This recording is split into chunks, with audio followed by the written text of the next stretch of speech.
Let's see, at 6:33, let's call the meeting to order. Could I get a motion out of public session? I'll make a motion to enter public session. Second. All in favor? Aye. We're in public session. Could I get roll call, please? Ms. Jessel? Here. Mr. Booth? Here. Mr. Smith? Here. Mr. Robin? Here. Mr. Brown? Here. Please stand for the pledge of allegiance. Pledge To the flag of the United States of America and to the republic for which it stands, one nation, under God, indivisible, with liberty and justice for all.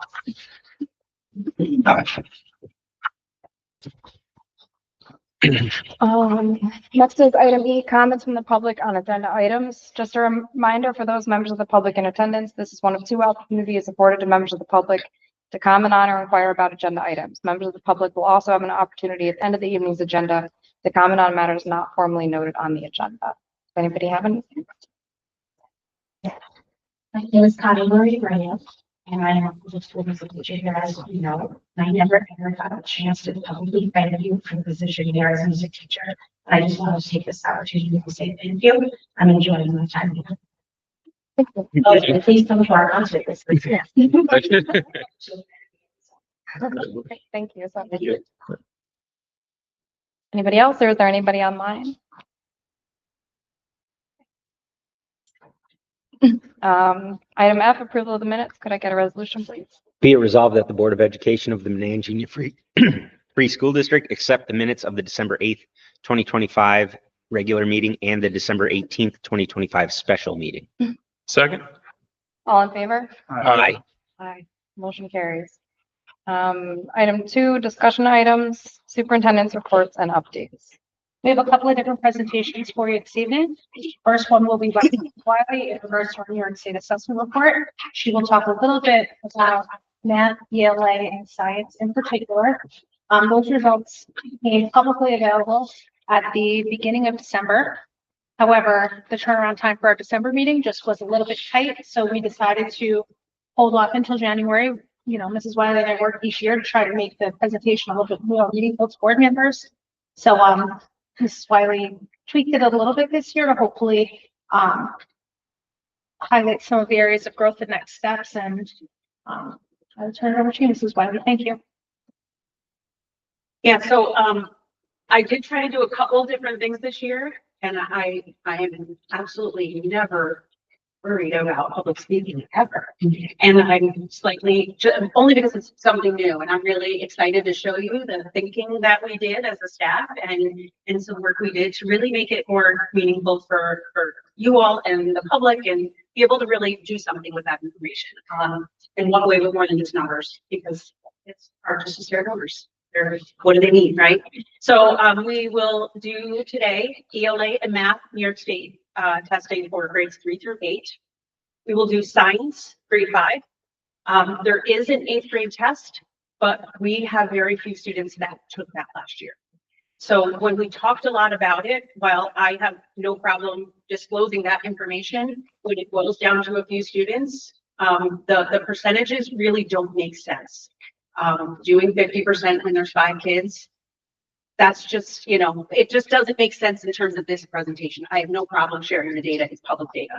But in terms of what we're trying to do here and look at curriculum and growth over time and our growth as a district, it didn't, that 8th grade didn't make a lot of sense from last year at least. Because we did have so many kids take earth science and algebra last year, which is the good news. So we will do algebra and earth science for grade 8. I'll show you those results. So I broke up the data a little different this year. I wanted to really look at last year when we implemented ARC core. We talked about what effect would ARC core have on our data, if any, right? So what I wanted to do is just look at the grade levels that experienced ARC core.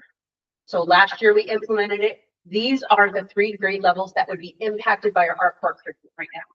All right, so next year we'll be able to add grade levels to that, because this year's 6th grade experienced it in 5th grade, but last year they didn't. They had a whole different curriculum. So I just wanted to be able to isolate that. So I'll give you a minute, and then I'll let you look at this. This is our 2025 ELA data for 3rd grade, 4th grade, and 5th grade.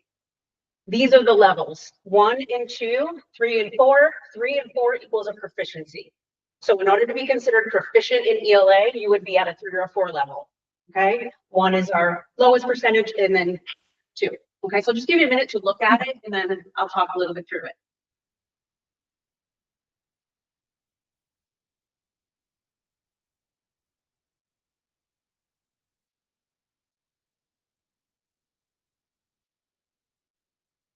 So let's go to the next slide. The next slide, I'm sorry if it's a little bit wonky in terms of fitting this all, but I wanted you to be able to look at last year's data for these 3 grade levels and this year's data for these 3 grade levels side by side.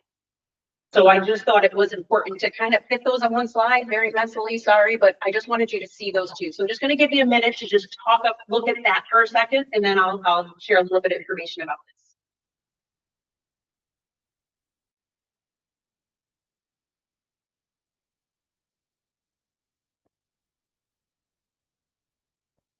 So I'm going to be asking you to look at the data in 2 ways. The first obvious way to look at it is say, how did 3rd grade do this year or last year? How did 3rd grade do this year? When I say this year, I mean 2025. You guys are okay with that, right? Yeah. Okay. So how did 3rd grade do? How did 3rd grade do? That's one way to look at it. The other way to look at it is saying, how did our 3rd graders, those students, do last year? And how did those students do this year? Just kind of a drop down and look at the students. And when you're doing that, you're looking at 2 different things, right? So if we're looking at that drop down, we're looking at student growth. If we're looking at it straight across, we're looking at curriculum trends and patterns. So if we notice that in 3rd grade across 3 years, a specific, set of questions or piece of information that they're consistently not getting in 3rd grade, that's something we address by looking straight across. But if we want to look at our ability to grow students, the way we really want to look at that is look at here and then look where they go and then so on and so forth. So I'm going to be really taking the approach first of looking at students over time. Okay, because we really want to see what the impact of our core was. So that will be our goal. So this is just taking that proficiency rate. That's all it's doing, the 3s and 4s combined. And it's saying for the blue in 2024, this is where we were at. And then in 2025, you can see a growth there. So we have, over 60% proficient this past year, as opposed to, I think that's somewhere like 58. I'm not on that slide, but it's somewhere around there. Okay, so we did have some growth in our ELA proficiency. This is grade 3 to 4. So it's just those students that went from grade 3 to 4. So we did see growth from that student group. Students in grades 4 to 5, slight growth, not a lot. If you can see, it's kind of split right in the middle. There's a little bit more orange there, so we have a little bit of growth. I think it's something like 4 percentage points if you look back. I'm close. But that's our growth for that cohort for proficiency. The next slide is going to break it down even further. So what this next slide is going to do is it's really going to break down the 1s, 2s, 3s, and 4s. So just this chart right here, if you look up at the top, it's grade 3 to 4. And what it'll tell you is last year, how many 1s did we have? So blue is 1s. Last year, we had 4% were 1s. This year, we had 13% 1s. So we had an increase in the number of 1s. Those are the students that went from grade 3 to 4. Does that make sense? I can pause there. Okay. Our 2s, last year, we had 43% 2s, but we dropped down to 25% 2s there. So that's a significant change.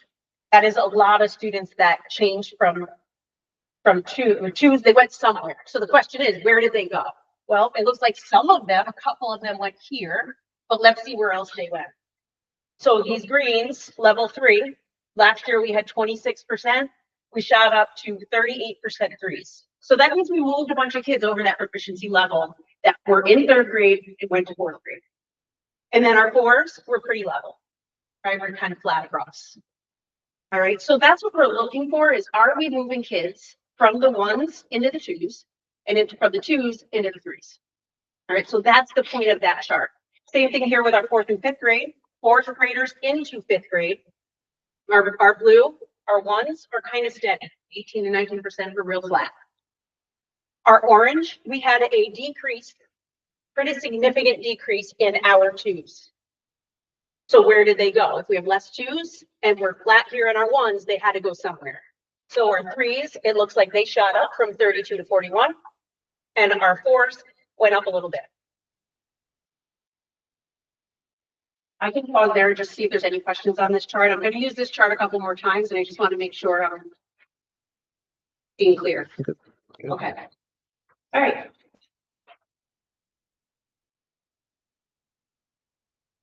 So when we look back and we try to analyze it, can you do one more click, Trish? I think I have something in there. So just kind of to summarize what we saw, third grade, this is just our highlights, if you will, our highlight reel.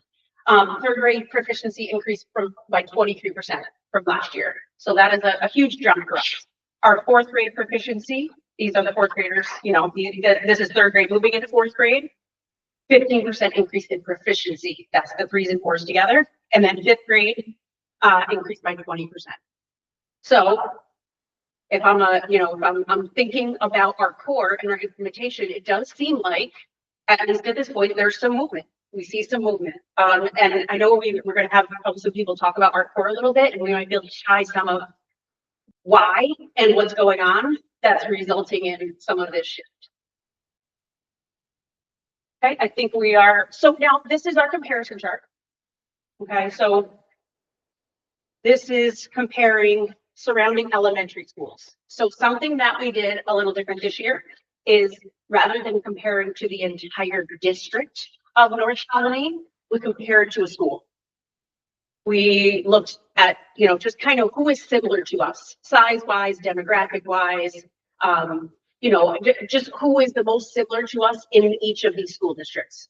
Just to kind of really make it, it's hard when we compare to North Colony and there are thousands and thousands and thousands of kids, and we're talking about, 25 third graders, right? So we wanted to kind of narrow the pool so it's apples to apples a little more. So we compared to a couple of elementary schools. So we compared to North Colony Elementary, South Colony, Green Island only has one, Watervliet has one, and one is KD. So just highlighting what is evident, we are really doing well comparatively with surrounding districts and our ELA in this area. So, and I should have thought to have last year's up here, but I know this is significant growth from last year's comparison charts as well. So, I know there's been a little bit of change in the grading for ELA, but even in that, we have moved far ahead of some schools surrounding us. And I know it's not a sum game, but seeing where we land is important, right? Let's see how we're going to do. We're going to play the game. Let's try to figure out how we get points on the board. All right.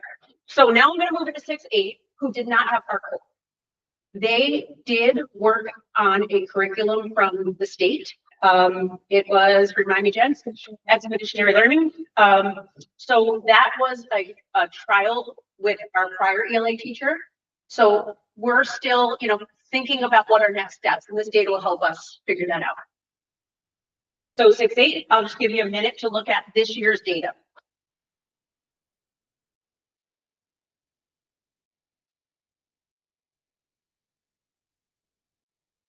And then the next slide is going to do the comparison, just like last time. We'll do the 24-25.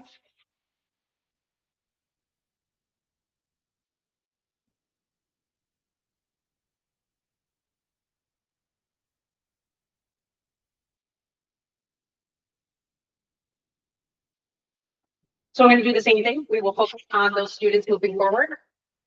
We can also look at those grade levels, and we'll probably curriculum-wise dig into those grade levels a little bit to see where our numbers are. I'm just going to tell you right up front, they're not going to be as wide above growth as we saw in our elementary. So it's, that's where administration has got to kind of dig in and work with staff on, what specific pieces might we need to grow within that curriculum. So that's where we're at right now, comparison. But we will focus on the student growth because I think that's really what is really important. So here's our proficiency rate. Orange is this year, blue is last year. So we have some growth here. Pretty even here. All right, pretty close. And that again is, sorry, Trish, don't go yet. That is 6 to 7 students moving from 6th grade into 7th and students moving 7th into 8th.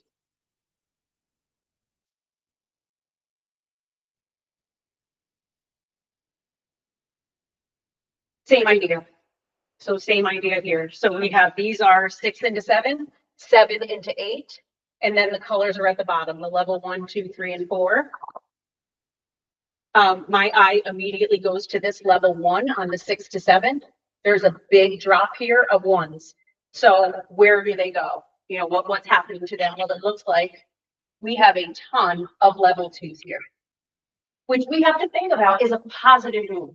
It doesn't put them in proficiency. It's not going to give them that 3, 4 and get them into that bubble of proficiency, but you got to go from 1 to 2. You can't go into a proficiency unless you get somewhere, right? So this is a positive sign, right? So we have a lot of kids that have shifted. We just got to get them now over the hump. Staying pretty level with 4s, which is, you know, that's not a bad sign. Like if we're staying steady, that's not the worst sign. And then we have our greens are about steady. Our 7 into 8, we're pretty flat across the board here. We have a little growth here, 28 to 36. With our level 2. So that's a good sign because we lost some 1s, we gained some 2s. So that's another good step in the right direction. Can I interject? When Yes. you see data like this, some of the questions that we will ask are, when we're seeing a lot of kids go from 1 to 2, or it's, you know, it's staying pretty flat. When I would look at that 6 to 7, you know, 1, I would look at how are we supporting our kids who grew over time. But the second question I would wonder from a curriculum standpoint is, are we teaching to the bottom of the class? Right? Because everybody's staying flat. Our lower kids are the ones who are, you know, growing. I'm not saying that that is or isn't what's happening. It could be maybe we're really just great at supporting our kids and getting them to move with extra AIS. But those are the kinds of questions that we will ask and we'll look at is, you know, why are those kids making so much growth, but everybody else is kind of staying level. So, you know, those are the kinds of things that we'll dig in and we'll talk about. And the same thing, when we're looking at elementary, we'll talk about with that whole group instruction, who are we impacting, who's moving, and then who's not moving? And then what adjustments do we need to make based on those things? Yeah, and just to add to that, how do we move from 3s to our 4s? You know, if we can't, they're not good enough because they're at 3s, we want to continue to grow students, we want them to continue to learn. So it's important that we figure out what those interventions look like for a 1 to a 2, a 2 to a 3, and a 3 to a 4. Again, a quick comparison. These are, this should say middle schools, not elementary. I apologize. I will fix that after. This is just middle schools. They have 1 middle school. So we just did middle schools. So just a quick comparison. So we are competitive with some places and we have some places that are, you know, slightly outperforming.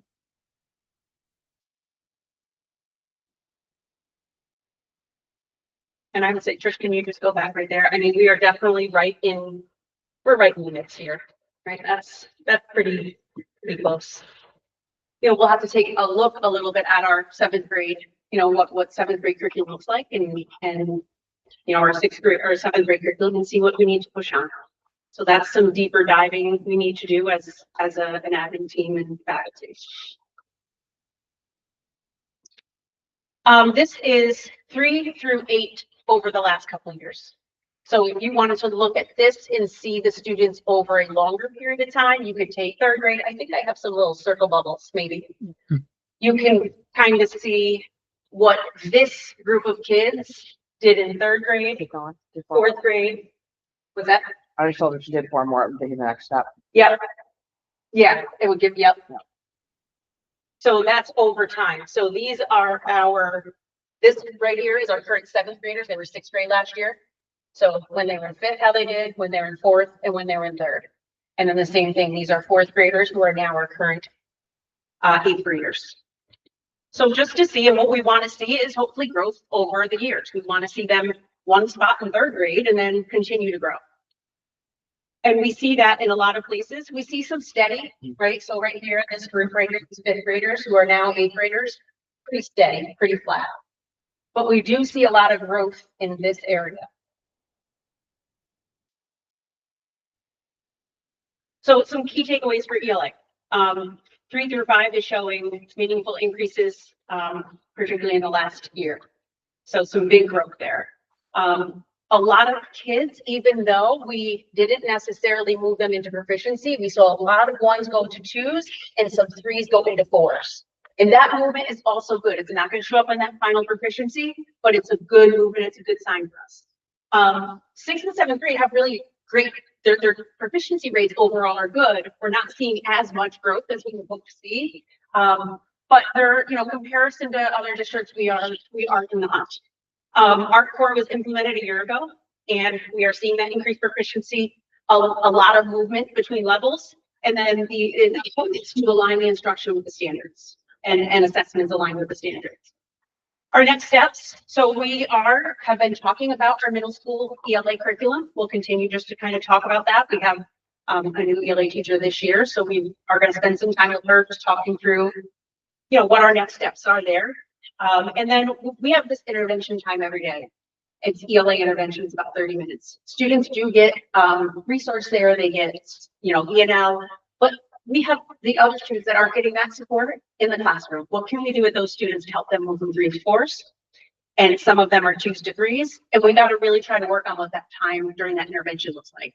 And teachers work very hard during that time. That is happening, but we just got to continue to refine that time period. And then we'll just kind of move into math.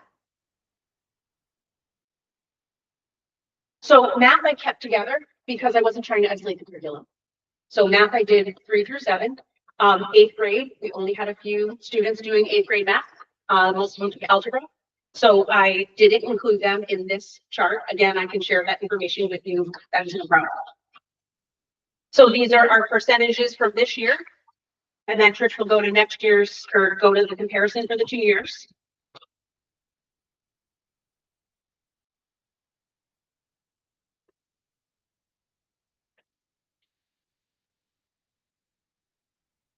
And we'll kind of do the same thing that we just did. We will do grades 3 to 4, 4 to 5, 5 to 6, 6 to 7. So we'll look at those proficiencies. So the orange again is this year, the prior year. And so we do see some growth. This 4 to 5, there's some growth here. This 5 to 6, pretty even, but I think there's a little growth here. And then we're pretty even here. Some, let's see, what is that? Let's say 80. Yeah, I think we're pretty even there. We're kind of flat right here in math in some areas in terms of that growth year to year. So a couple of things here. So grade 3 to 4 and 4 to 5, I have this thing, but for the other grades on the next slide, I want to separate them out. Same idea here, right? So our 1s are the blue, staying pretty flat. 2 staying flat. We do have an increase in red, but we have a decrease in green. So green is our 3s and red is our 4s. So we lost some 3s, but we gained some 4s. So we did move some students from 3 into 4 from that grades 3 to 4. And this one I noticed right away, my eye comes to this level 2 declining and the green increasing. So again, we have some students moving from 2s into 3s.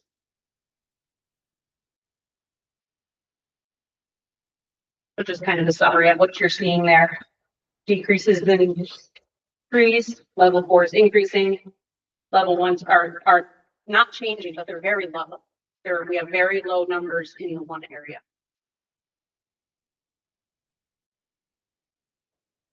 And then the same thing here, we have some decreases in 2s, but we have some increases in 3s. And then we have some 4s increasing just slightly. And we have our next data set, pretty flat. This one pretty flat. So this is 5 to 6. A little growth right here. So we have some orange going up here. So that's a level 2. A little decline here in the red, which is our level 4. So we're pretty flat there though. When we're talking about 3 percentage points, that's probably a kid, maybe 2 kids. It's not a huge number. So we do have from 6 to 7 a pretty good increase in ones, which means that they're coming from somewhere. It looks like our 3s came down a little bit. Our 4s increased, however. So we have a little bit going up and a little bit that came back down a little bit. So again, so we're seeing a lot of stability, which is not our end goal, right? We want to see growth. So we have small increases and a little bit of a decrease in 4, but we really want to see that growth. So that's something that we have to think about. We did start a new math curriculum this year. We have our Eureka Squared that is up and going. I can't wait to do this presentation for you next year and see the impact, right? So we'll be able to see the difference. They're doing that K6 right now. So we'll be able to look at that next year. And then the other pieces 6 to 7, we have a pretty good increase in some level 4s down there, some increase there, and some increases in our months. So we'll have to see where that ends up landing next year after Eureka has been implemented for a year. Just a comparison for districts around the area. I think this is our stretch. Oh no, maybe not. Did I lie? Can you go back to this one? Okay, I think it's yours. So just to highlight here, this looks like a significant strength for us, right? So this 4th grade right here in comparison, pretty good. Definitely competitive here in this 3rd grade. Pretty competitive here overall. I mean, we're at 51. North Colony's above us by a couple points. 56 here in this 6th grade. So this looks like, we'll have to spend some time in this transition. Sometimes kids struggle with that transition at the 6th grade. So that's something we might need to look at. Okay. And again, this is this overtime chart. So does this grade look like over the course of 4 years? This should be several. And we see a significant growth, and then they kind of level out. 4th grade here.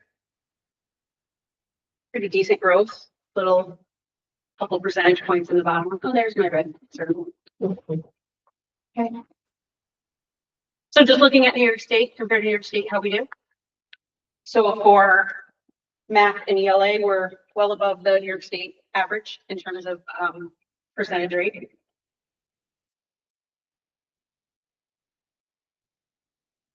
This is for last year compared to this year. So last year in 2024, our building-wide percentage rate was 63 for math. This year was 62. ELA, 51 last year, 64. That is significant. I can't express enough how significant that number is. That is a huge, huge growth. And definitely a tribute to our teachers who spend a lot of time invested in the ELA curriculum and a lot of time rethinking practices. So it's really a testament to their work. Science, we will just have 5th grade. I just wanted to show you this year compared to last year. We don't have the whole breakdown of all the science. Science is a little bit different in terms of the scoring. So I have kind of the proficiency rate here. So 35 to 56, huge growth. Last year, science, it was the first time of the new test. They had a brand new test last year, and it took the kids, some may still be taking it actually. We might want to check on them. But they refined the test a little, and it was much more fair this past year, and our kids did exceptionally well. After 2024, our teacher, Ms. Albert, spent some time emailing and writing the state to let them know about what she was seeing with her kids. And she was advocating for them, like, they can't sit here for 7 hours answering questions. We've got to pare it down. So she spent some time giving feedback to the state, and because of her and other teachers that did that, they did make some significant changes. So that was good to see for the kids. So just a comparison to our districts around us. We are doing well compared to our districts surrounding. So our Regents exams, I just compared Manans and New York State. So our science was 80% for us, 56 for the state, 100% for our algebra rate, and 56% for the state. I would add last year, we had a new earth science exam, which received similar feedback from the field as that first 5th grade exam. Last year's earth science test was and it's challenging. Yeah. So across the state, they saw some changes. So say normally our kids in earth science, most of them passed, even with the ability to just opt into our accelerated courses. So I just put that out there. Normally we have almost 100% passing rate in earth science. The test shifted. It was across the region. We saw it. I'm hoping this year, as they rewrite the earth science regions, that they'll make some adjustments, because are you testing kids' stamina? Or are you testing kids' knowledge of earth science, right? Like, are you testing their ability to break down complex questions? You know, those kinds of things. So we'll see. Usually the first year of a test is, and the teachers haven't changed it either, right? Like, Yeah. it's challenging. yeah, it's certainly challenging. So just a few celebrations that I just wanted to ignore that. A few celebrations, ELA proficiency plus 13, right? Like that, I just can't kudos our teachers enough. Fifth grade plus 21. We have, I just wanted to take into account the number of students that are taking accelerated continues to grow. And that's a good thing. And that shows students feeling confident in their academics. Students, and it's our open door policy, allowing all students that equitable opportunity to take part in advanced classes. And we're seeing success at that. And that's a good thing. That's showing strength in our program. We had a decrease in math in ones. So overall, the number of students who got one decreased significantly, which means we're taking a step, right? We just have to continue to push in that area. So we are going to look next year at the impact of Eureka specifically. And then I'm very curious to see what the impact of our core, even though our core is not in the middle school right now, what the impact of 2 years of our core does on a middle school student. What skills do they go into sixth grade with that maybe they didn't have, or what practices do they have now that they didn't have that will impact them in the middle school. So that's what I'm looking forward to seeing next year. And just kind of an overview of some our board goals and where our implementation has landed. So our academic excellence, we are implementing Eureka. We have Katie Nersessian is back from maternity leave. She is our instructional coach and doing a lot of work with teachers around math. We have professional development ongoing for a variety of things, but including our core. Coaching is coming in for our core. We're on our second year of that. So teachers are still getting coaching for our core to support the ELA curriculum. In faculty meetings, we have our data review cycles where we'll spend time with these numbers and have teachers think about what's next for them. Administrative coaching via walkthroughs. So we're in classes, seeing kids learn and loving every minute of that. Use of learning targets across the board, and professional development and use of priority standards and pacing guides. So we've continued to work on our pacing guides to make sure that all the standards are being hit over the course of the year. For social emotional, we all teachers except for our brand new hires have had responsive classroom. We sent this past year 5 teachers to responsive classroom 2, including Ms. Kepler.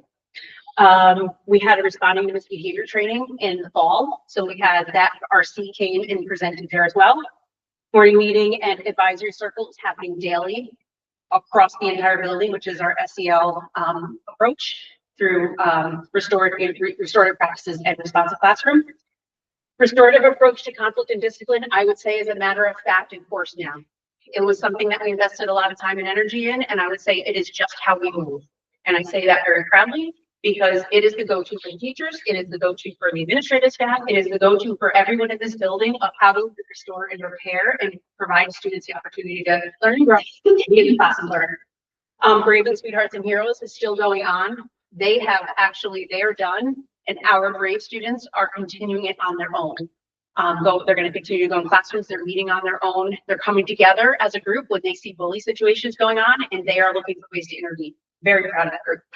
And our DEI work, Grading for Opportunity, is continuing. So we had a group go last year. We have a whole new group going to Grading for Opportunity. And we are, as you guys know, we're doing our tangible development work that we are kind of finishing up with, but we're working through them for our DEI. Thank you. That would be it. Questions? Does anyone else want to go? I just have one real quick. So the elementary numbers they were talking about compared to districts, you said because North Colony and South Colony have so many elementary schools, You used one. Which one did you use from each district? We used Rosendale for South Colony. Okay. And we used Blue Creek for North Colony. And we went through the district and really tried to look at the demographics and size, and really we picked, tried to pick skillfully what would compare best for us. Okay, awesome. That was one of mine. I would just say, because this will live online in the minutes, I would put that in parentheses somewhere, because that way, if the data that you're showing is different than what's on NICEAD's page, Gotcha. people looking at it will understand where that number came Yeah. from, as opposed to it being a district-wide number. Yep. Just so you don't get questions about it. The other one I had was, in past years, we've looked at subgroup data. How are some of the different groups, socioeconomic groups, male, female, different races, ability, some of our English language learners, some of those, although that's a different test, but anyway, different subgroups. I was wondering if we're going to look at that at a different presentation, or if that was something that you guys looked at but didn't put in the presentation. No, we will. I think I just felt like this was enough to digest it, and maybe I'm wrong, but this was a lot of data, and I would do another presentation with the demographic information, the nicest last stuff. I want to do something on Spanish, Spanish 2 and Spanish 1 testing. So I felt like breaking that information up from this, digest this, and then I'll do another one on those 3 topics: the demographics, the nicest Latin, and Spanish. Okay, good. I just wanted to make sure it was coming and not that Yes. we were looking at it this year. Okay. And then the only other note I had, which I don't remember seeing before. So NICE said, we've talked before about how if our 8th graders are taking earth science, we don't make them take the state test, but then that kind of skews the numbers. NICEAD has a combined number on their website, which I never noticed before, but if you look at their data, they'll show you what percent you had proficient for the state test, but then they'll say how many have passed the regions, and they'll do a combined number for you. So it might be something you can include in your presentation, because it gives us kind of that comparable look. To how we would look if they were all taking the state test. So if you can't find it, let me know. I'll send it to you. Okay. Thank you. That was all I had. I got one. Just kind of to go off what Courtney said in the breakdown of demographics. I know, our district is a smaller district. Is there a way, or do we have a way of tracking more or less students' progress, more or less, like if a student has been in the school for a couple years versus someone who has come in and this is their first year? Or we have a way to essentially kind of break that down to track over time, essentially? It's interesting you're talking about, because we've been talking about that. Yeah. We've been thinking about, what does our data look like if we are able to keep a student in the building for 3 years, as opposed to, we have quite a bit of transiency. We have kids that come in and they take a state test with us, and then they're not here much after the state test. Like, they're here for 3 or 4 months, and they're ours, right? And we're gonna, we love them and we're gonna own them, obviously. But what does it look like? We've talked about that. It's something that we would do it by hand. Yeah. Which is okay. It's just something that would take a little bit more time. We'd have to kind of take get some kids and just do a class list and go. yeah, case studies, which is worth the conversation and worth the work. Yeah. And I can say, even just from like a quick snapshot, if you were to look at the grade levels kind of quickly in K2, and so I'll think about the kids who need extra help, kids who will go to AIS. In K2, most kids seem to work through the AIS model and come out on the other end no longer needing AIS. There are a few students that are in there and remain in there because they're growing, but not enough to, like, they may make a year's growth, but they're still below, you know what I mean? Like, in order to get out of AIS, you not only have to like make a year's growth, but you also have to like make up the gap as well. Yeah. So that gets tricky. And I would say once kids get into 3, 4, 5, fewer kids come out of AIS, because I think what has happened at that point in time is the gaps become larger, and then you have to make up the gap plus maintain that speed. And at least in the area of literacy, one piece that we talk a lot about here is that if kids aren't proficient by the end of 2nd grade, their likelihood of becoming proficient decreases quite a bit. So you really have to dig in and figure out like where are the gaps, and you have to get incredibly targeted if you're going to be able to make that movement. And I would say schools in general, and there's been a lot more research in this area, are much more equipped to make those shifts in ELA than they are in math. I could go to 15 different vendors and look at ELA interventions. I could go to another 10 vendors and I have people that I could send them out for science of reading training and those kinds of things. When you look at math, even Eureka Math, they were like, we don't have an intervention system to go with this. Well, this is a core curriculum. There's no intervention. And you'll see tonight, like our core, there is an intervention system. And a lot of the systems, they just don't have that. So math is an area where internally, we're going to have to do some figuring it out because there isn't, nobody else has really figured it out. There's not even a certification from New York State for people who offer math intervention in the elementary grades. It's just an elementary teacher certification. So that'll be an area where we really need to push and grow and figure that out. We did, when I was principal, we talked a lot about AIS groups, and you know, there's this conversation that we have a lot of transiency, which we do. However, when I was working with the teachers, I said, okay, but like, let's look at our kids. Our kids in our AIS, are they new kids to our school? Or they're kids who have been with us? And they were kids who had been with us. So, you know, it's just something to keep an eye on and that we have to figure out. But I do think that there's been movement. It's just, it's harder in the older grades. And it's not that we don't figure it out. We have to figure it out. It's just, it's going to be a little bit. As they get older, it gets definitely more case by case. Like when they're younger, there's things to do that work for 90% of the younger kids. And then when you get into 6th grade, it becomes very fine tuned. Like this student is struggling with this, which is very different than this kid and this kid. So if they just, their gaps get bigger and their differences get more pronounced. Literacy becomes something different in the older grades, right? Like when you're in K2, you're just learning, you're not just you're learning to read. And in 3-8, you're reading to learn. So you're beginning to, the things that can go, you know, lack of better words, wrong when you're reading to learn, grow substantially, as opposed to sounding out letters and, you know, being able to make sense of a word. Understood. Anything else? Okay, thank you. Thank you. All right, up next, you have me for our core. So given this presentation and at this time of year in general, it was fresh and relevant. We wanted to talk a little bit about our core. It's the American Reading Company. This is our new ELA curriculum in grades K-5. And just talk a little bit about where we've been, where we're going, and how and why this aligns to some of our state results and other assessments that we give with ability. So the purpose of this update is one to talk about our implementation overall. But when we talk to teachers at the end of the year, you know, we don't have a coaching package that is just predetermined for you. We talk to our teachers at the end of the year, writing is an area that they wanted to really use. So that has been the focus of the work that we've been doing this year. If you can't write, you're gonna have a hard time reading, right?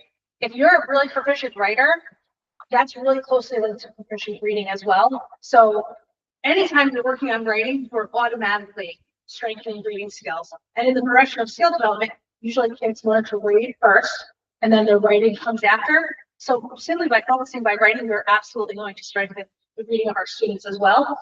I want to talk a little bit about assessment and differentiation. We have some student work. Mrs. Hepler shared a work sample from one of her 2nd graders. Just to give you a sense of the kind of writing that they're doing. And then I'm going to talk a little bit about how this aligns to state ed's ELA expectations and then the standards, right? Because that's really what we need to be working towards for the standards. So our core, for people who are newer to us, it's a comprehensive K-5 literacy program. That means it covers reading, writing, spelling, speaking, listening, phonics. It is all encompassing as far as ELA goes. It is aligned to the next generation ELA standards. Like I was saying, it integrates all 4 areas of ELA. And the piece that really drew us to this is this knowledge building component of it. The idea behind our core is over the years in the units, you're building knowledge for students, and that's really important in grades 3 through 5. We talked about how it changes proficiencies in K2 and 3-5. When you get to 3-5, comprehension and the instruction around comprehension is messy. It's not as clear and systematic as it is when you are teaching phonics. So, if you don't have solid background knowledge, your comprehension is never going to be on par. So for yourselves, think about when you go sit down to read something. If you sit down and you read something that is in alignment with your career, if I gave Courtney around something around engineering, and then I gave Charlie, who's more financial, right? I gave him some engineering documents. Courtney, just based on her background knowledge, will be able to make a lot more sense of that material than Charlie would. Courtney will be able to probably read it faster. Charlie will have to dig through it. There'll be a lot more technical terms. It's the same thing with comprehension for kids. If we can build their background knowledge, if we can build their knowledge, their comprehension will come along as well. And then reading is embedded within the writing instruction, which was new to us. For many years, we had reading lessons and then we had writing lessons. Our teachers worked hard to integrate them, but these are integrated throughout all of the instruction. I think, you know, Jamie's been with me as a teacher, and along the way, we tried reading and writing in a lot of different ways. And I would say this is the first time that I would say it is truly integrated. And especially when we're looking at like how to research, you know, a lot of their units, I'm going to do a fun narrative, so I'm going to share that, but getting into how to research, how to organize your research, how to put that information together, what it looks like, you know, sentences to paragraphs to pages. It definitely, you know, we've got the books, we learn how to read books, we learn how to, what nonfiction books look like, you know, the parts of them, and then how as writers, can we take that information and become nonfiction writers ourselves. So it's very structured, but it's very paired, and it's nice to have those components together and the resources together to do that. Jamie knew that she would be like a voice for the audience. I won't put her too much on the spot. So what I was saying in year one, we really said to teachers, like, just figure out the curriculum. Look at your lesson structure, look at the routines, the sequencing. Let's do it with fidelity. Let's use our assessments to meet individual needs. But really last year, we just needed to get through the curriculum because you need to see where you start and where you're going to end. And then we had to have cross grade level conversations, right? Like, it was really important for Jamie to know when she was doing this, like, oh my gosh, if there were days that she wanted to pull her hair out because we had, you know, really changed the whole level of expectations. But by talking to the first grade teachers, you get this glimmer of hope because you see how it's going to build the next year and then how the kids will come in and be better prepared. Last year, we had 10 full-day art coaching days, and then we also had them come in and do some covert PD. So we really worked hard to make sure that we supported the teachers, and then we also had Tracy Trainer on staff to work with our teachers between coaching days to help with the implementation. This year, we have focused. We're looking more at writing. So the students regularly are explaining their thinking, using evidence, they're writing to demonstrate their comprehension, particularly in research. And this is and you know, the piece down here is why this matters, because writing is central to how students are going to do on the New York State ELA exams. If you want to know why it's connected to our ELA, writing is a huge component of our state exams. Not the reason that we're doing it, but when we start talking about how it connects, that's one of the real clear lines that you're able to draw. When we strengthen students' writing instruction, this happens because they are frequently doing text-based writing. There isn't a day that you don't go into a classroom where students aren't engaged in some sort of writing that demonstrates what they learned, what they read that day. And then we're really working to strengthen clarity of organization. We have talked a lot about the ideas of writing, right? Like they're talking about what they learned in text evidence. And the other piece to that, which I would say our core doesn't hone in on, and we're past the days of the workbooks of like grammar and mechanics. But part of that next shift is like, okay, but where does that come? Where does that become embedded? And there is something called the writing revolution out there that really looks at that. And the idea is that writing is used across all different disciplines to demonstrate your understanding. So we are just starting to dip our toe into that with the coach to talk about, like, we can't just focus on mechanics. We can't just talk about just spelling, but how do we intertwine that so that our ideas that we spend so much time developing are clear, right? When the spelling is clear and the mechanics are clear and the sentence structure is clear, what you're trying to portray becomes clearer. You can have the best ideas, but without these pieces. So we will talk a little bit about that as they're going through their coaching. It was something that Mrs. Stringer and I had talked about 3 years ago, However, the priority became implementing a new curriculum. So this is just starting to circle back a little bit to that. And really what we're looking for are stronger written responses, organization, evidence, and clarity. Like that's the key to writing. If you want to read somebody's writing, you really need those pieces. The second piece to this is in ELA, like I was saying, there's a million ways, right, to intervene with kids in ELA. They do have something called the IRLA. In K2, we have a pretty strong intervention system where teachers use differentiated reading book. They do some goal setting. The kids are moving through groups. In 3-5, it gets a little bit messier, and so does it in 6-8. So the 4-3 team came to us like, we need something. We want to try something, and they're going to pilot the IRLA. IRLA is their independent reading leveling assessment. So I will say, in the world of literacy, leveling has become a little bit of a dirty word. We used to level kids. We used to assess them and level them into reading groups. So kids were placed into reading groups based on what their reading levels were, and that was their access to instruction. So there were kids who just never got grade level instruction, or get grade level. That has flipped now. We offer everyone grade level instruction. The IRLA looks about where are they for intervention purposes. Because we know kids need grade level instruction, but we also need to intervene where they are. We have to be teaching in both places to close the gap. So we're going to take a look at this in 4th grade. When we originally looked at it, we were like a year out from Fontys and Pinnell leveling, and it just felt too much like that. And the teachers were like, you don't know. The 4th grade team is going to take a look at it and see that, because it's supposed to help guide small group instruction, individual goal setting, and independent reading. So we're going to give it a try. The 4th grade team is going to try it. They're going to take a look at it. They're going to see. The districts that we visited sang the praises of the IRLA and the intervention that we did, that they were doing, because there was this whole piece where kids were setting goals and working, and it helped with their consumption of reading. I don't know if we'll see the same results here, but the 14th grade team is going to pilot this spring. So to be continued in that area. Literacy in our classrooms, we're doing whole group instruction, small group instruction. We're looking to do some of this goal setting and metacognition. Like, kids need to know what they're working on. When kids know what they're working on, they think about what they're working on, and then they really start to move themselves along. When kids are motivated by their own goals, that's when we're going to see some movement. And then they do quite a bit of independent reading and writing. Again, we're looking to build stamina. So this was one of the work samples that Jamie had shared with us. So this is a 2nd grader. I will say, I didn't get the whole thing up there. He's in 3rd grade now, but this was their beginning of the year unit. And I'm going to let Jamie speak to it a little bit, because what I will say is she didn't pick like the kid who was like at the top of the class, loved writing and wrote pages upon pages and pages.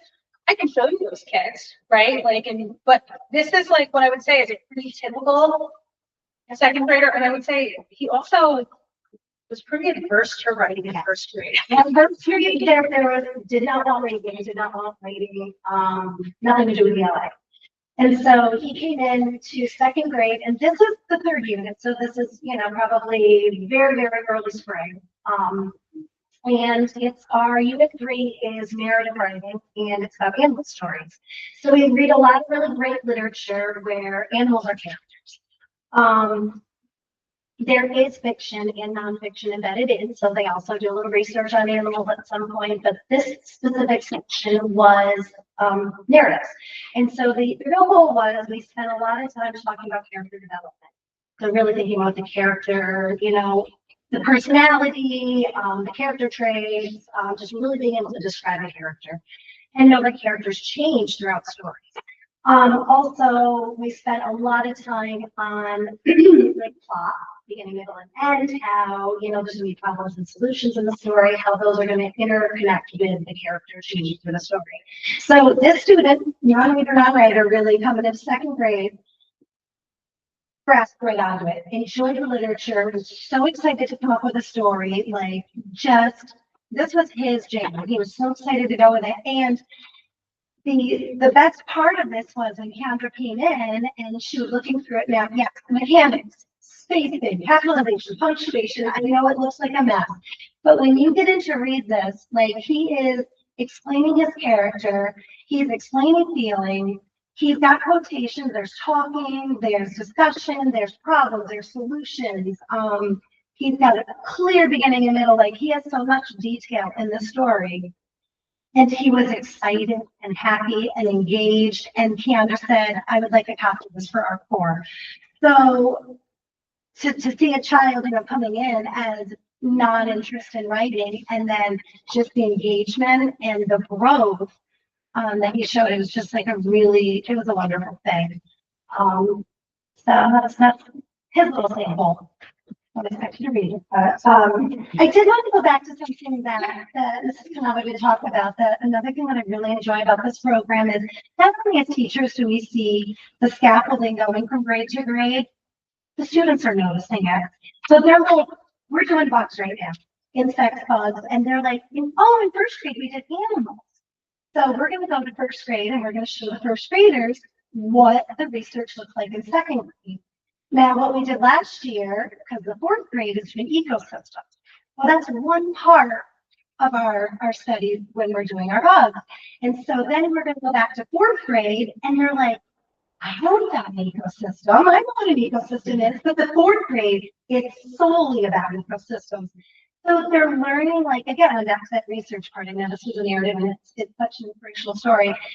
But when it comes back to seeing that scaffolding across the levels, it's really the same structure for your organizational structure. So your graphic organizers are the same. So they're familiar. They're like, oh, I just had 2 more boxes. It just definitely builds each year. But the kids are learning now too. And so they can see where they came from, where they're going, and they definitely understand that. So we're excited about this as well. So first grade, I pulled some information just from first grade. So this is our first graders. They have their lab notebooks. They're looking at different styles in the first grade. They're using some more pictures coupled with some labeling as well. A little death, a little rest in peace going on there as part of your cycle. And they're taking notes. And I'll say this is a first grader right now, which is a pretty impressive place where they are for taking notes at this point in the year. They're talking about things being warm-blooded. They're talking about that they're born alive. They're using words like mammal and reptile and amphibian. So they're growing that knowledge of science as they move along. Continued in first grade, our first grade teachers, when we're talking about those writing and mechanics, they start with the daily message, and that's really where they're getting some of their sight words and their phonics. That's where they're introducing it. They work with a lot of the phonics and the rhymes. Those are word parts like bat, cat, rat, and hen, pen, those types of things. So they're working through those. And then they're working on their 100-book challenge. So the idea is over the course of the year that they have read 100 books. They use a lot of graphic organizers. They're reading, they're listening, they're consuming knowledge. They're talking about what they know, what they want to know, and then at the end, they're talking about what they learned. And then that's just a sampling of the books. They're real books. They're high level, high engagement, real books that the kids are in every single day. And then these are pictures from third grade.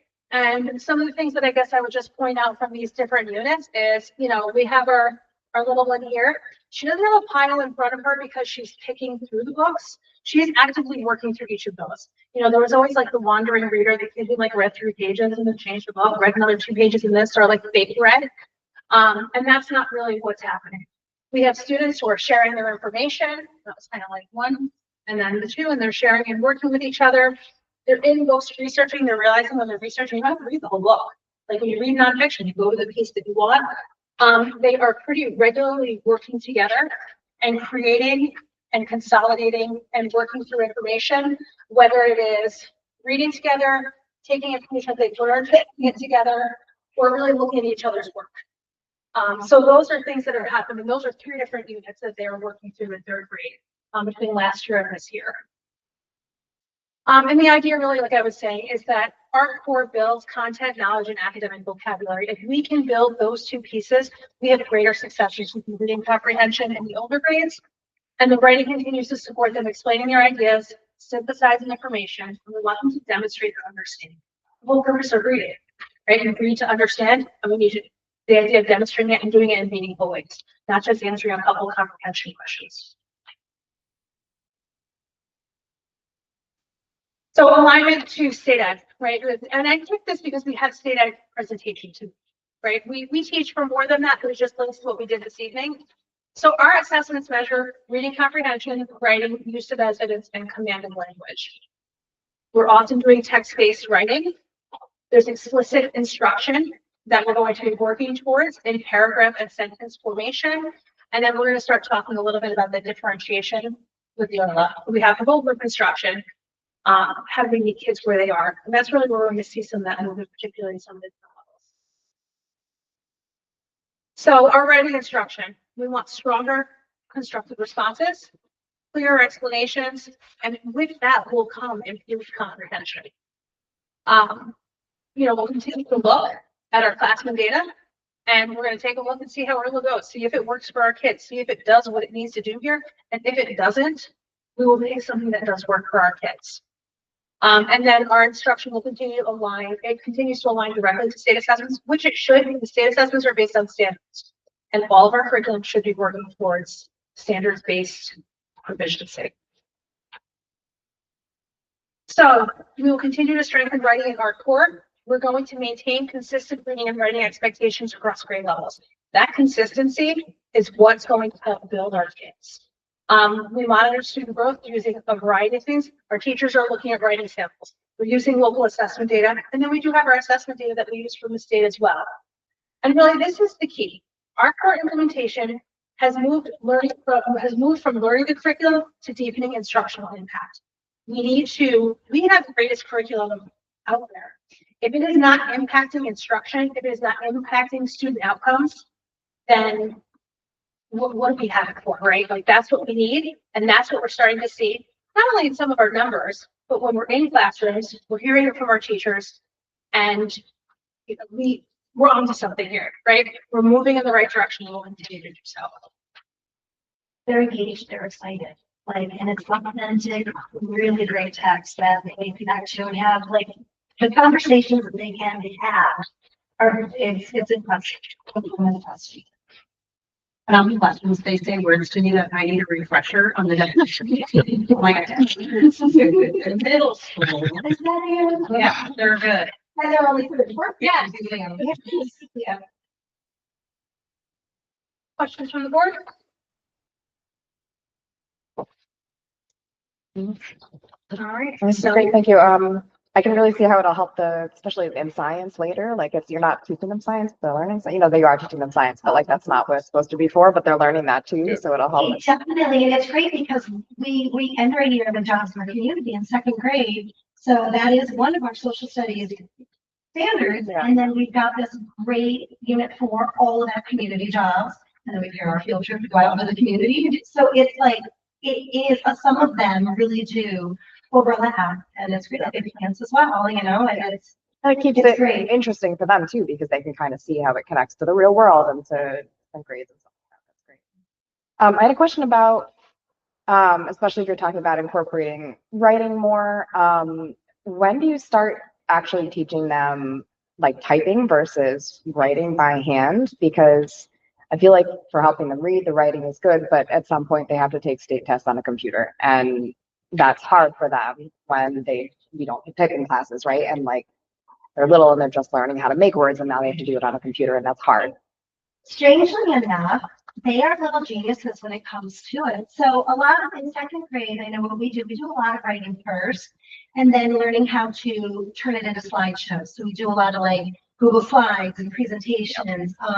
And then I know third grade, it's just right over to, typing research in and getting ready for the testing that way. But in second grade, we do spend a lot of time just getting them familiar with how to make Google Docs and Google Slides. And it's an option for them when presenting. And they love, I know in the springtime, we always do presentations, and then we go to the middle school and they get to show us the tricks, how to make it cooler.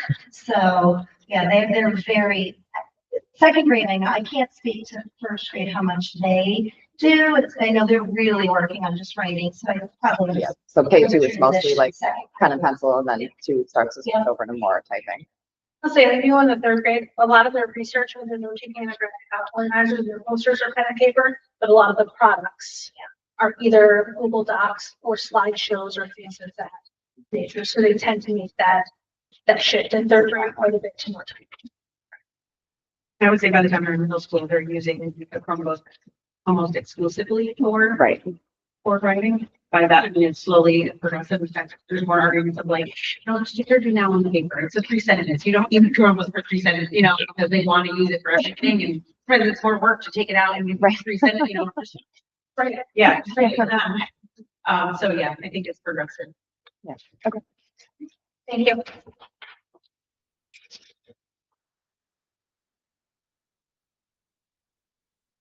Okay, and then the third one was me.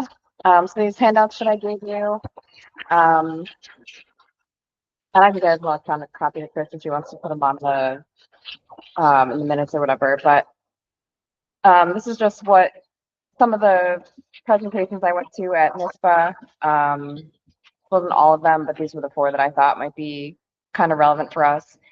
First one was cell phones in school. The group that did the presentation kind of admitted they're not from New York State, and we have this law now in New York State where the kids aren't allowed to have them bell to bell. But I still found the presentation pretty relevant. We have the policy the kids aren't allowed to have them, right? But there's still, first of all, there still could be policy changes we could make, like we don't have the yonder pouches. There's also still some resistance from the kids, from some of the parents that, you know, kids still want them, right? So they still like have some resistance to having them in the locker all day. Parents have some resistance in not being able to get a hold of them. So I think it's still important that we keep the conversation going, even though it's like, it's state law, we have to do this, but I think it's still worth talking to the community about why it's important, what it's doing for our kids. So there are some slides that I sent you guys out, if you want to look at them, about ways to talk to your community and why it's important to not let your kids have access to phones during school. The second one was informing school staff about autism. This was kind of just a guy and a couple of students talking about autism awareness for about an hour, and it was kind of great. The line that he wrote in his presentation that I just copied, it was just misunderstandings cause trauma for people with autism, disruptions in classroom and time-consuming work for administrators and organizational leaders. His presentation had 20 tips that can change interactions with students on the autism spectrum. They also do free workshops in New York State. We know that more kids are being diagnosed with autism than ever before at faster rates. This was just about different ways that autistic learners process information and interact with other students and adults, and ways that we can help autistic students learn. There was also a YouTube video. It's 6 minutes long. It's called My Autism by George. It was a great video. Everyone should watch it. It was this kid, I think he was a 10, 12-year-old kid who made his own video.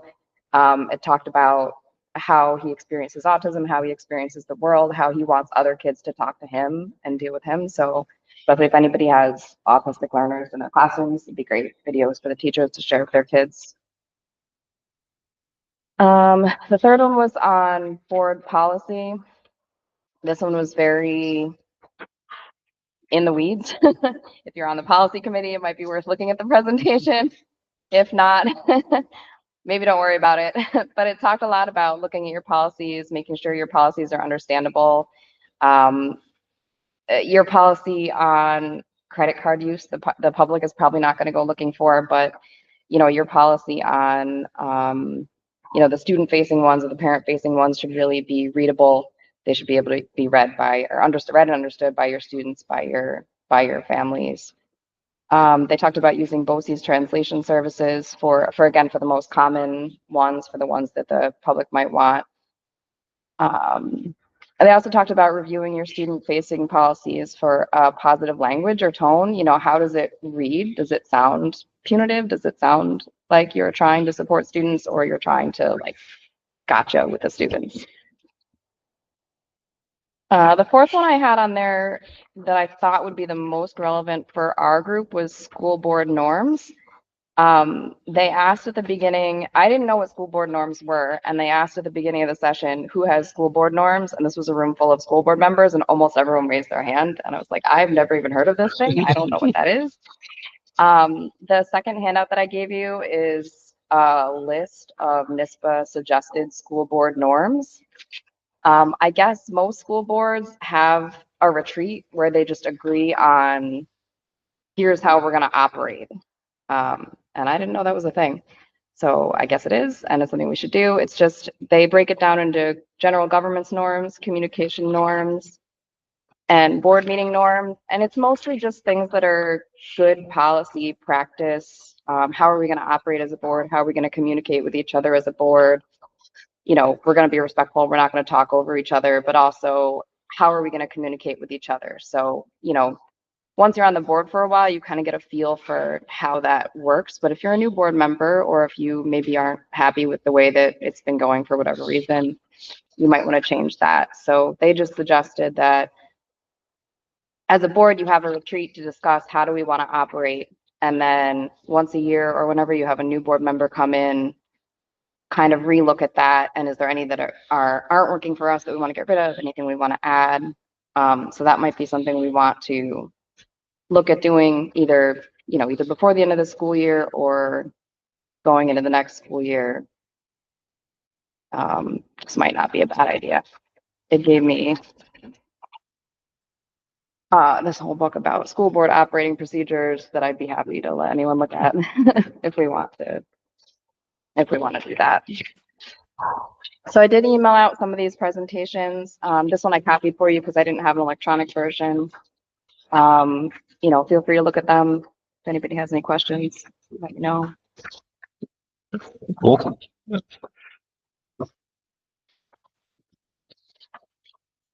Okay. All right. Thanks. Thank you.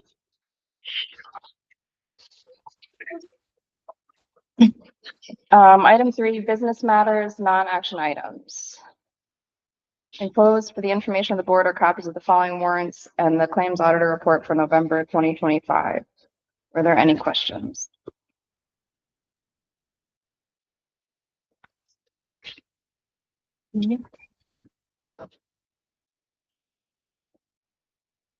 Okay, business matters, action items. A, donations. Could I get a resolution, please? Be it resolved that the Board of Education of the Manans Union Free School District accepts the donations as listed. Second. All in favor? Aye. Aye. Opposed? Motion carries. I take that back. I'm going to abstain. One of the donations from the PTA and not my board. Motion still carries with my abstention. I want to thank everyone for those donations. Item B, action items, disposal of items. Could I get a resolution, please? Be it resolved that upon the recommendation of the superintendent of schools, the Board of Education of the Manans Union Free School District approves the disposal of the items listed below. Second.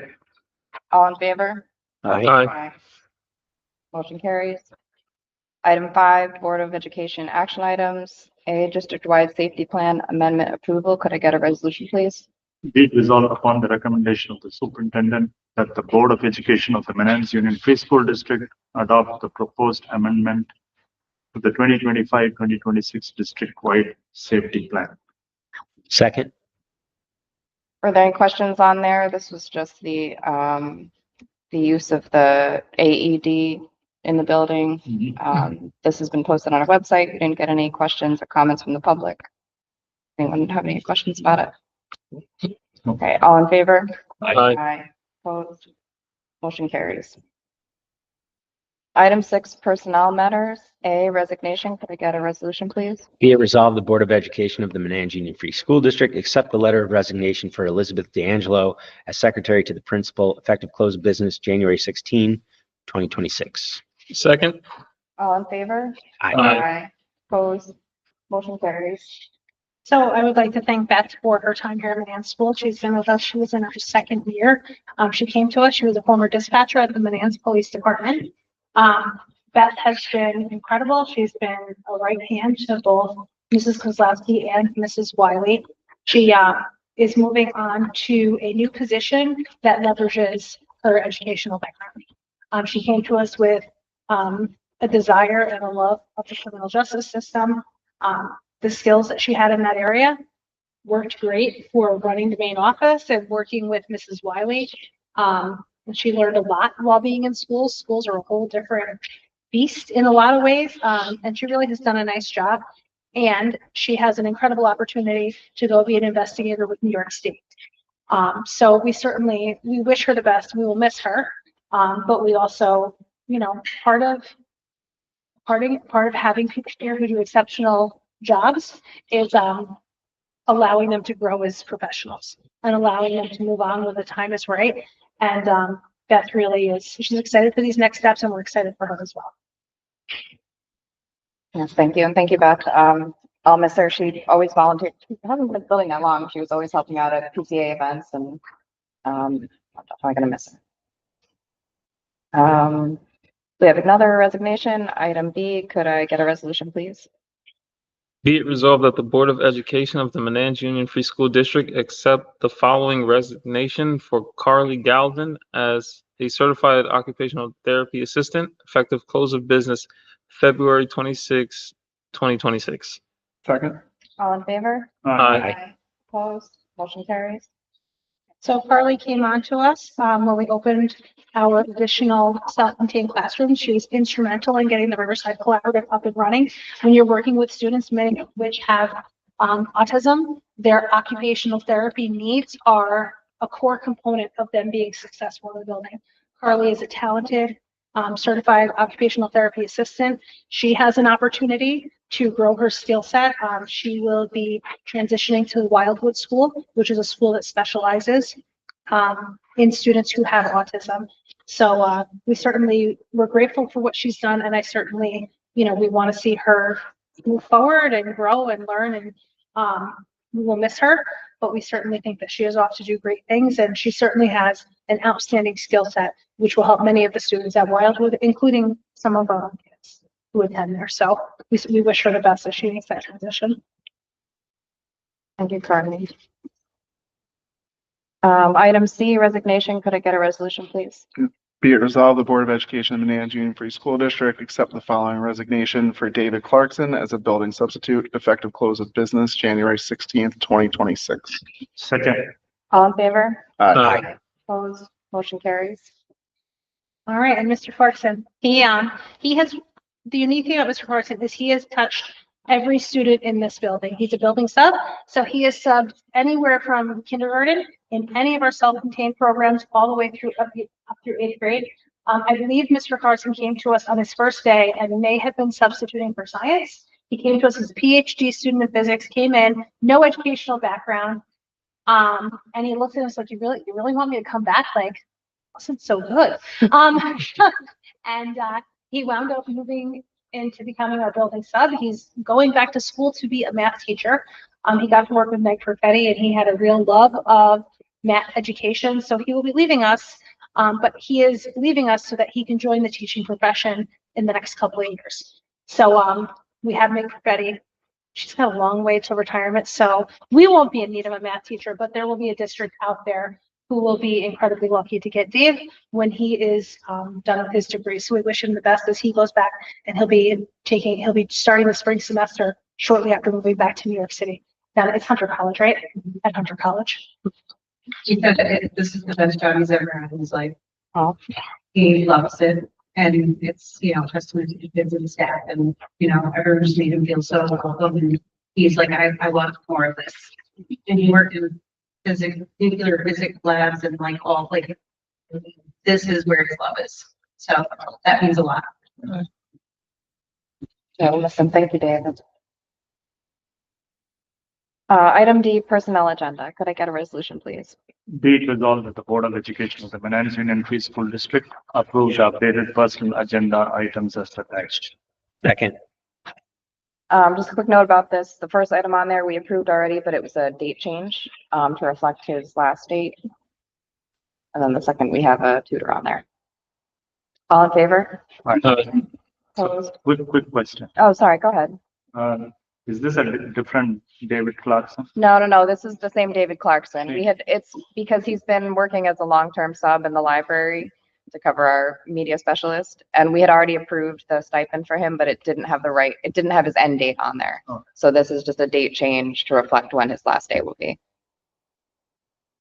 I think we got everybody all in favor. Aye. Yeah. Aye. Motion carries. All right, item E, substitute teachers fully cleared. Could I get a resolution, please? Be it resolved that the Board of Education of the Manans Union Free School District approve the substitute teachers for the 25-26 school year as listed. Second. All in favor? Aye. Opposed? Motion carries. Item 7, superintendent program recommendations, A, CSE, CPSE recommendations. Could I get a resolution, please? Be it resolved that the Board of Education of the Manans Union Free School District hereby approves the CSE, CPSE recommendations as submitted. Second. All in favor? Aye. Opposed? Motion carries. Item 8, student enrollment, student matters enrollment update, 299. That seems low. We just had a bunch of new ones. Did we, Back to 303. Okay. Alright. Oh, okay. did we lose a bunch after Christmas? We actually went down throughout December and now January hit and I had, 12 registrations I would ask, most of which were like high school and stuff, but 5 or Okay. January, new leases. Administrative updates, superintendent's comments. So the first one was budget calendar. So at the last meeting, we provided a draft of budget workshop dates. I am going to ask the board to not meet in January for our first budget workshop. My oldest just started with Saratoga Police Department today, and we found out that his swearing in ceremony is that evening. And I need to be in attendance to do his pinning. So, I had a conversation with Joanne and I had a conversation with Trish. What we would normally do at the January budget workshop is pretty brief and it's a pretty like broad overview. It could very easily be folded into the February date. And there have been years where we haven't done a January workshop because we just got our long range planning done in January. So I don't think it's going to put us off pace. We could certainly look at a different night that week. But I would ask the board to please consider, moving that date so I can be in attendance for that event. Are there any thoughts on that? I'm fine, like you said, it's mostly just introductory information. If there's anyone on the board that would feel more comfortable having that background, I'm okay with looking at other dates. If we're okay with just getting it hit with all of it in the face in February, that's fine with me, but. No, that's fine. Yeah, fine with me. The only other recommendation that I had when I was talking to Joanne today, when we were looking at shifting, that we didn't take into consideration was the second March date. Last year, we had talked about moving that second March date to the last Monday in March to get as close to that April 1st deadline where the budget gets adopted by New York State. There was 2 weeks from our first March meeting to our second March meeting. There's 5 Mondays in March. We could push that to March 30th. It would get us closer to that adoption date. And I think we would have a better, some years we have a really good sense of what state aid's going to look like. And I think sometimes that additional week, the pressure turns up a little bit and you get some movement that final week. I would, if the board is available, consider moving that into March 30th instead of the 23rd. the 23rd. Does anyone have a conflict on the 30th? I don't think so. No, as of now, no. Okay.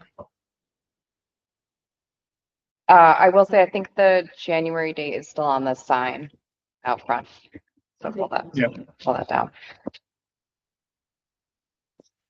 Okay, no other conflicts then? Did anybody have everyone have a chance to look at the dates, and if anything comes up, you can let us know, but nobody knows of any conflicts now. We can go ahead and move forward with this. Thank you.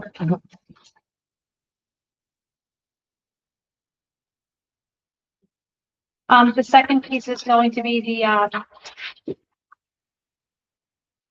going to take off that online. We have the 26th up on your paper copy when we had talked about that just there. The last one that I had for you was the legislative breakfast. So last Friday, each year, Capital Region BOCES hosts a legislative breakfast. Any of the legislators, assemblymen, or senators that are connected to any of our 24 local school districts are invited to the CTE Center. The kids in the culinary program cook breakfast for everybody. We as superintendents talk about our legislative priorities.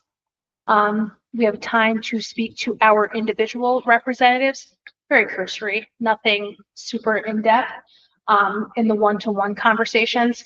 And then the representatives often make a couple of remarks. I would say the remarks are helpful in the fact that it lets you kind of get a temperature of the room and where people are entering into session. So that is something that we had this past Friday.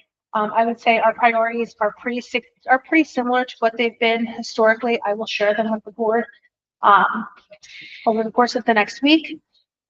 Myself, Dave Perry, and Kathleen Skeels, they're from South Colony and North Colony, those superintendents. We will go and have a meeting with our representatives. We have on the calendar to meet with Senator Ashby and Assemblyman Steck, and we will go and have conversations around the priorities that are most connected to our individual districts. We talk to the legislators as a United 24. So we have the City of Albany, the City of Schenectady, we have Duanesburg there, we have Middleburg, right? And then we have Manans in North Colony and South Colony. So we pick priorities that really cover many different school districts and types of school districts. When we go and talk to our respective senators, that's where we drill down a little bit more to our specific priorities for the three of us. A lot of times there's overlap, but we will have an opportunity to meet with them and talk about that a little as well. So I have, thank you. Item B, business managers' comments. Yeah, I would like to make the board aware, this time of year is very busy. We do a lot of different things, but to add on to other things that are not W-2 related or 1099 related, we had to do the final cost report for the $2.3 million roofing project. And to have it filed by the end of the calendar year allows us to get a full year of building aid this year, which is what we had already tried. We knew we were going to do that because we happened to travel. And what I thought would be interesting to share with the Board of Education is that we just the total dollars at the end of it. So back in May of 2023, our voters were gracious enough to approve a $2.3 million project. Again, the roof, the HVA system repairs, improvements, replacement. That was great. We got the grant to do the entranceway of the school district. Again, I don't think any of us will argue any of that. So at the end of the day, voters approved $2.3 million. We spent $2.6 million. So we spent $2,627,000, 68. Which was great, which is about $267,000 more than the voters approved. That is allowable because of the grant and the interfund transfers that we made from the general fund to the capital fund last year. All said and done, we have had money in the budget of $150,000 in case the voters voted it down. We would still get the design work done. The two of you that might have been here a little bit earlier may not remember that, but that's what we did. So it ended up 2.6 or 267,000 more than what the voters approved, which is great. We only borrowed 2.2 million. So that's pretty good. We got the press grant, we put some extra money in the capital fund. So instead of borrowing 2.3, which is what we would have been allowed to borrow, we only borrowed 2.2 million, which is wonderful. We did all that closing last week. We did an FPFI, which is a financial form that we have to send into facilities planning because we exceeded the amount of what the voters approved. So we have to prove to the state that we didn't borrow, we're not borrowing more money, that we got money from different sources. So that all said and done, by the end of December, we have all that submitted and approved. We'll get a full year building aid, and we're only going to be paying that 2.2 million back over 10 years, not 15, which is the norm. So thank you to the Board of Education and the voters for approving all of that. I'm so pleased that it was done. And, you know, we did not borrow as much as we thought we would, and I think that's wonderful. The other things that we have going on at the end of the year, just to give you an idea, snapshot, we have to do the ESSA transparency report that had to be done by 12/31. We have to do W-2s, which has to be done by January 31st. 1099s have to be done by January 31st. Medicaid reporting system has to be done by January 31st. There's a lot to be done in January. So just to give you an idea, I'm very happy. I'm looking forward to Sarah starting at the business office in February. I have to give props to everybody. They all work well. Everybody jumps in and does what they can when we're short staffed. So I'm looking forward to the spring and the budget season. And good job on borrowing, everybody. Thanks so much, Joanne. Does anyone have any questions? Yes. Okay, item C, principal's comments.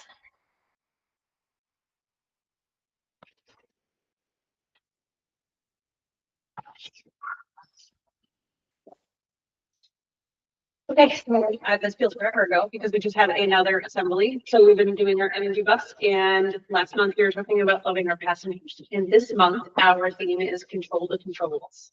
So we are spending time thinking about how we control what's in our control, and teachers and students and over the loudspeaker are having conversations about that this month. Last month, I thought what was kind of cool, I wanted to show you on this is we did this was our Hope Potato game, right? I think this was Hope Potato. So they did like a version of Hot Potato. We called it Hope Potato because we were working on passing hope to others to build community and culture.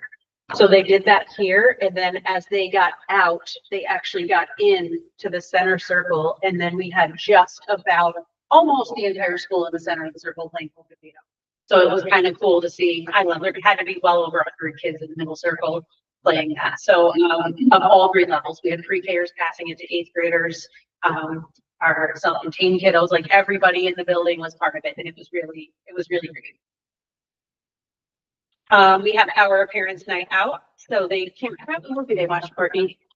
Yeah, it was Dog Man, that's right. The kids were very excited about it for quite a long time. I forgot. So that was another successful event just before Christmas. I know parents were out shopping and, we're having just time away.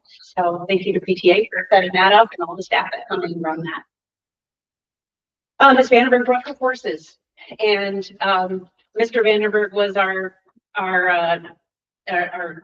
horse man, I guess you will, riding the children through we did a whole path through the back alleyway there and through the field. The students got to learn a little bit about the horses. They asked questions about horses. Some of them are learning about mammals, so they had specific mammal questions. So that was great right before break. Beautiful. It was freezing, but the kids, I think, liked it. Enjoyed seeing the horses.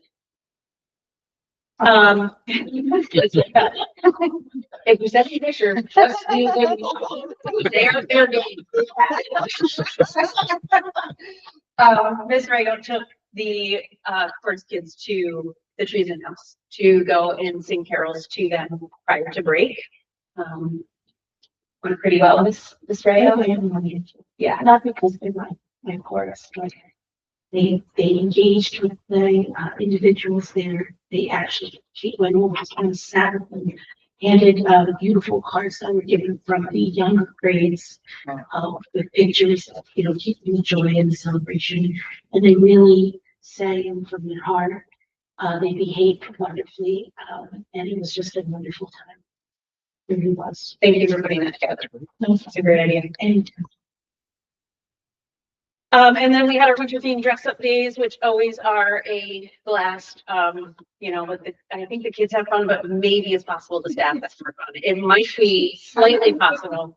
As you can tell, PJ, you can't go. So we have a great time with that, and the kids enjoy it too. It's for them. Yes. Our door decorating contests. So we had all through the building. There's lots of amazing doors. The kids spent a lot of time working on them. I think our winner is in the house. Yeah. Yep. The Home Alone doors were a big hit. So they went well. But the kids spend a lot of time and enjoy that custom. And we try to really make them their winter theme. They are not necessarily Christmas themed. It's really just a winter theme. So we do either multicultural or just a general winter theme. Sometimes they do books, sometimes they do characters. So they enjoy that. This is creepy. Talking every time.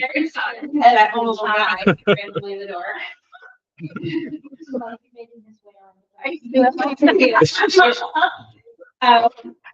PTA brought in all the goodies that the staff could enjoy, so thank you to PTA for that. That was right before break. I believe they had some coffee and donuts and lots of yummy pastries, and it was a nice way to end our time right before break. We had a gingerbread making. See, you guys Yeah. had it really down. Oh, yeah. And said, oh, they knew exactly what to do. They had the milk carton. They were ready to go. So, it looked I was like- so good. I was focused. I was taking instruction. He wouldn't let me. He wouldn't let. Did you let him build, or did you? Oh, I told him to, but he was like, "No, you do it." He was the foreman. He was definitely the foreman. See, like 15 years later, Yeah. you say you never let me do it. And I'm pretty sure that Dorothy wound up helping about 5 different kids She too. did. She did. Like a Yeah. natural teacher at the table. Yeah. Just a lot of different activities going on in various parts of the classroom. I know I got, this paper was delivered, the OTPD kids made this paper. So down on the bottom right, they made like cards, they made paper and then turned them into holiday cards and delivered them around the building, so. They did it. Toys for Tots was brought in by, PJ and Officer Coleman. They, we have this down to a little bit of a system, delivering a cart full of toys around a elementary school building is quite an event. It is, there is a lot of planning that goes into this. You cannot just walk into a room with toys and expect it not to. So we really are working through the process. But, it's hard to say no to, with, Toys for Tots coming and wanting to give us its toys, right? But how we do that, we're continuing to work on that, but it gets better every year. So, each kid in the whole building comes out and gets to pick a toy from the corner. Puts it in their book bag, saves it till home, does not put it on the bus. I'm not saying my announcement, so. But we want to thank, the officers for doing that. So coming up, we have PTA tomorrow, I believe. Winter concert is Thursday, 6 o'clock, not 6:30. I think on the calendar, it says 6:30, and it's 6 o'clock. We will send something out. I'm saying that to everybody out loud, so I remember to send something out to make sure everyone is aware of that. MLK Day, we have our high school transition week, which is a little bit different this year. Each 8th grade parent will have an individual meeting with Ms. Vandenberg to discuss options. In the past, we did a virtual meeting where parents could log on and they'd see various schools. What we decided to do is to try to tailor each meeting to each parent's needs. So we can sit and talk about their kid. Because that's, every kid has something different they want and they need to sit with Vandenberg and work through that. So that is what we're going to do this year. Then that will allow us to maybe schedule visits to the school based on what kids, every kid doesn't see every school. They need to maybe see 2 based on what they need, or maybe they need to see all of them. That's up to them and the parents. Middle school fun night coming up. High school choices are due February 1st. So she'll be reaching out for that. Report cards, believe it or not, and then pancake breakfast. I will say February will start our Black History Month and we will be doing our Black History Month celebration towards the end of the month. And during the month, they'll be learning a lot during the day and to build up to that celebration meeting. That's it. Thank you. Is it anything? No, good. Okay. Thank you. Item 10 miscellaneous. Does anybody have anything? I've got a couple of questions. I saw in your update, and I had seen news articles about pre-K funding changing for the year. Do you know off the top of your head what that would mean for us, or can you talk about it in a future meeting? I can absolutely talk about it future. The details are still coming. Okay, because that's So what I was gonna say. I had a hard time finding out what that meant, if they were gonna provide more, because right now, the funding we get doesn't allow us to take everybody, right? We have a lottery. We're limited on space. I didn't know if that would change for us, but I couldn't find details either about how much they were funding, what would they I think some of it is really going to be budget dependent, state budget dependent. So I think that the details will continue to unfold. There seems to be a strong commitment to making pre-K available to every 4-year-old in the state. The challenge becomes there's regulatory parameters around number of kids in classes. Yeah. You know, it's 18 kids in a class, 22 of you have 2 aides. So there's that piece, which there should be, right? There should be regulatory limits to class sizes. But there's not a lot of questions, you know, like, what if I've got 26 kids? You know, are you gonna give me enough funding to support 2 teachers? Yeah. Like, we have to, you know, will it be per student allocation? For 26 kids is certainly not gonna cover the cost of 2 teachers and an aide in each classroom. That's pretty significant. So, details to be continued is, I guess, is what I would say at this point in time.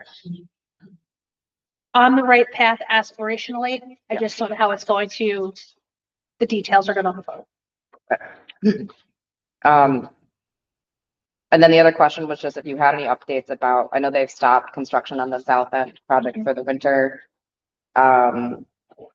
Just wondering if you had heard from anybody about when they expect to start again, or if not, again, just let us know in the future when you do hear, so that families have a little bit of heads up, because I know it was disruptive with busing and things like that, and getting out of driveways, things like that. So I don't have a firm start date, you know, spring is kind of the thing. My guess is that, you know, it seems like the thaw of the ground is gonna play a little bit of a role. Might be weather dependent. I will say, you know, the greatest challenge that we have, and I think we've worked out some of it by just offering some consistent stops. The greatest challenge that we have is that we're just never sure where they're going to be in the work. And I don't know that they know where they're going to be in the work, because you just never know what they're going to dig up. So, you know, they continue to communicate with us. We do have a student who can't change bus stops. And they have committed to, and we're pretty consistent about making sure that no matter what was going on that road, everything stopped so that bus could get through. It's a student with exceptional needs who has some significant transportation needs. So we'll stay in touch. We'll continue to offer a variety of bus stops. Some of our families prefer to just going to a close bus stop that works for them. Some families just want to know, I can go here no matter what's going on. So we'll continue to work with that. We'll try to stay updated in what is to come and when they start kicking up again, because I do believe that project is going to go through a whole new, it'll go into next school year, I believe, as well. So I believe that's true. it's gonna be with us for a little bit. It's a whole other year, but Yeah. Okay, thank you. Of course. Anyone else have any questions, comments? Okay, that takes us to item 11, public comment. During public comment sessions, members of the community may address the board on agenda and non-agenda items. Speakers should identify themselves and the topic on which they would like to make remarks. Does anybody have anything? No one online? Okay, then I'm going to ask for a motion to adjourn. We will go into executive session. We do not expect to take action in executive session. You are welcome to wait, but till the executive session is over, but we don't anticipate taking action when we come back. Could I get a motion to adjourn, please? I'll make a motion to adjourn. Second? All in favor? Aye. Aye. We are adjourned. Could I get a motion to enter executive session? I'll make a motion to enter executive session to discuss the medical, financial, credit, or employment history of a particular person or corporation, or matters leading to the appointment, employment, promotion, demotion, discipline, suspension, dismissal, or removal of a particular person or corporation. Second. All in favor? Aye. We are in executive